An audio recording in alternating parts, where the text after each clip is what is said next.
میرا نام آمنہ مسعود جنجوعہ ہے۔ میں ایک وکیل ہوں اور انسانی حقوق کی علمبردار ہوں۔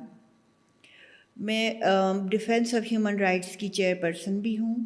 اور آئی ایک ادارہ ہے جو کہ جنیوا بیسڈ ہے، میں اس کی کاؤنسل ممبر بھی ہوں۔ اس کے علاوہ آفاد ایک اور ادارہ ہے جو کہ فلپین بیسڈ ہے، جو ایشیا لیول پر جبری گمشدگی کے خلاف آواز اٹھا رہا ہے۔ میں اس کی ایگزیکٹو کاؤنسل ممبر بھی ہوں۔ میں یہ تحریک 2005 سے چلا رہی ہوں، جب میرے شوہر مسعود احمد جنجوعہ، جو کہ آئی ٹی اسپیشلسٹ اور پروفیسر تھے، وہ پشاور جاتے ہوئے جبری گمشدہ ہو گئے۔ ان کے ساتھ ان کا انجینئر فرینڈ فیصل فراز بھی تھا، اور یہ 30 جولائی 2005 کے بعد آج تک ان دونوں کا کوئی پتہ نہیں چلا۔ میرے 3 بچے ہیں اور وہ اب بڑے ہو چکے ہیں، مگر اس وقت میں ایک قیامت سے گزری جب ان 3 بچوں کے ساتھ میں اکیلی رہ گئی، اور مجھے نہیں پتا تھا کہ میرے شوہر کہاں چلے گئے، کون ان کو لے گیا اور کب وہ واپس آئیں گے۔ میں نے بہت ہمت کی، اور اس کے بعد پھر میں نے اپنے آپ کو سنبھالا اور میں نے اس تحریک کا آغاز کیا، کیونکہ کوئی بھی بیوی، کوئی بھی ماں، کوئی بھی بہن جس کے پیارے کو چھینا جاتا ہے، وہ ہار نہیں مان سکتی۔ وہ اپنی جان تو دے سکتی ہے، مگر وہ یہ چیز قبول نہیں کر سکتی کہ اس کو جدا رکھا جائے، اس کے حق سے محروم کیا جائے، اس کے بچے جو ہیں وہ یتیموں کی طرح سے پرورش پائیں۔ میں خود ایک بیوہ کی طرح سے زندگی گزاروں، حالانکہ میرا شوہر زندہ سلامت موجود ہو،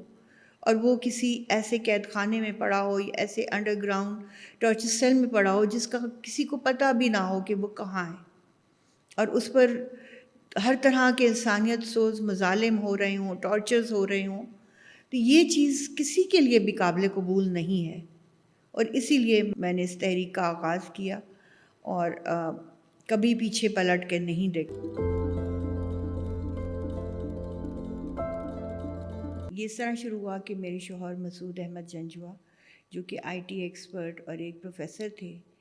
وہ 2005 میں اپنے دوست فیصل فراز کے ساتھ پشاور کے لیے نکلے، اور جب وہ نکلے اس کے بعد وہ آج تک واپس نہیں آئے۔ ہم لوگوں نے ہر طریقے سے انہیں ڈھونڈنے کی کوشش کی، مگر ان کا کہیں بھی پتہ نہیں چلا۔ اس کے بعد ہمیں پتہ چلا کہ سپریم کورٹ نے ان کے لیے نوٹس لے لیا ہے، اور سپریم کورٹ نے وہ کیسز کی سماعت شروع کی۔ میں نے بھی سپریم کورٹ میں جانا شروع کیا، اور اس وقت میری ملاقات بہت سارے ایسی فیملیز سے ہوئی جو میری ہی طرح اپنے پیاروں کو ڈھونڈ رہے تھے، اور انہیں کوئی اپنے سوالوں کے جواب نہیں مل رہے تھے۔ اس کے بعد ہم نے باقاعدہ مظاہرے، دھرنے، پریس کانفرنسز اور ہائر اتھارٹیز کے ساتھ ملاقاتیں، پارلیمنٹیرینز کے ساتھ ملاقاتیں شروع کیں، اور باقاعدہ اپنی تحریک کو آگے بڑھایا۔ آئے دن میرے پاس نئے کیسز رجسٹر ہونے شروع ہو گئے، اور اس طرح سے ڈیفینس آف ہیومن رائٹس کی بنیاد پڑی، جو کہ ایک تنظیم ہے جس نے آج تک 3000 سے زائد کیسز جبری گمشدگی کے رجسٹر کیے ہیں۔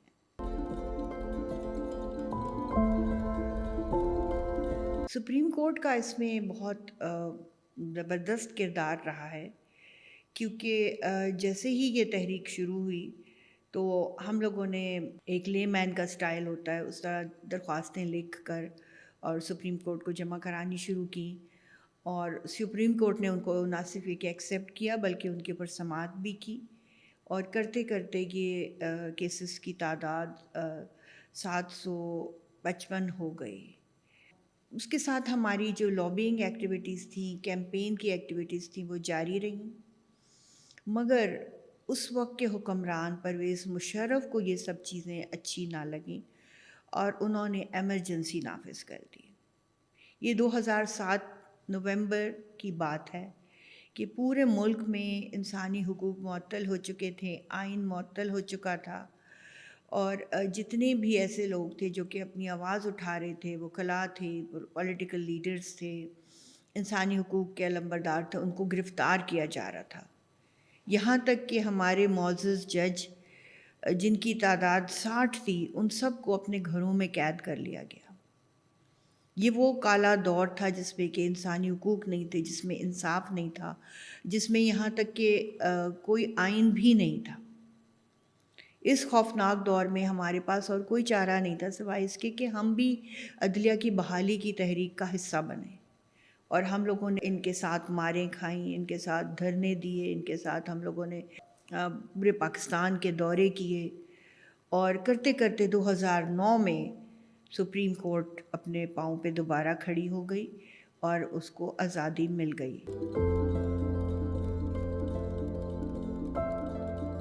سپریم کورٹ کی آزادی کے بعد ہماری امیدیں پھر سے وابستہ ہوئیں کہ ان کیسز کو شروع کیا جائے گا، مگر بدقسمتی سے مجھے کیمپ لگانا پڑا۔ مجھے 13 دن اور 13 راتیں سپریم کورٹ کے گیٹ کے باہر انتہائی سردی میں گزارنے پڑے، اور تکلیفیں اٹھانی پڑیں، مگر یہ کہ سپریم کورٹ نے ہمارے کیسز نہیں لگائے۔ بہت مجبور ہو کر انہوں نے جب دیکھا کہ میں نہیں اٹھ رہی ہوں، اور تب انہوں نے ہمارے کیسز لگائے، مگر جلد ہی حکومت نے ایک کمیشن بنا دیا، اور وہ کمیشن کا مقصد یہ تھا کہ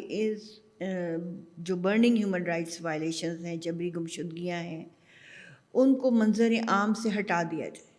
ان کو ایک ایسے بند دروازوں کے پیچھے رکھا جائے جہاں نہ میڈیا جا سکتا ہو، نہ وکلاء جا سکتے ہوں، اور نہ ہی ان کی کوئی خبر بنتی ہو۔ یہ کمیشن جس نے کام شروع کیا تھا 2010 میں،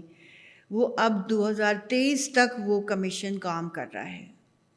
اور جبری گمشدگیوں کے مسئلے میں ایک بہت بڑی ایک رکاوٹ بنا ہوا ہے،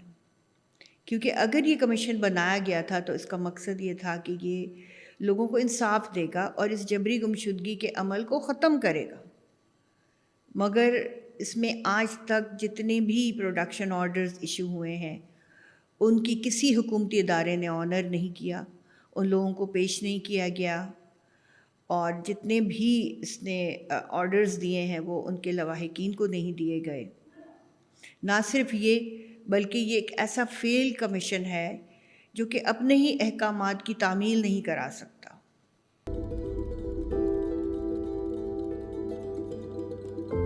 2018 میں جب justice Saqib Nisar chief justice بنے تو انہوں نے تمام کیسز فکس کیے، اور فکس کرنے کے بعد انہوں نے یہ آرڈر جاری کیا کہ اب تمام کیسز جو ہیں وہ کمیشن میں ہی سنے جائیں گے، وہیں ان کے اوپر فیصلے ہوں گے اور وہیں پر انویسٹیگیشن ہوگی، یعنی کہ سپریم کورٹ سے وہ سب بے دخل کر دیے گئے۔ اور مسعود جنجوعہ سمیت تمام کیسز وہ ابھی تک حل طلب ہیں، اور کمیشن ان کی سماعت نہیں کر رہا۔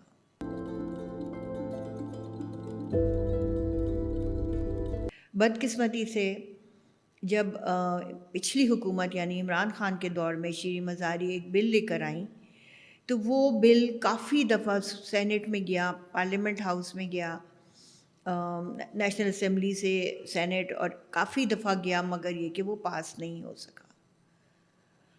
اور آج بھی ہم وہ سٹرگل چلا رہے ہیں کہ کسی طرح سے وہ بل پاس کر لیا جائے۔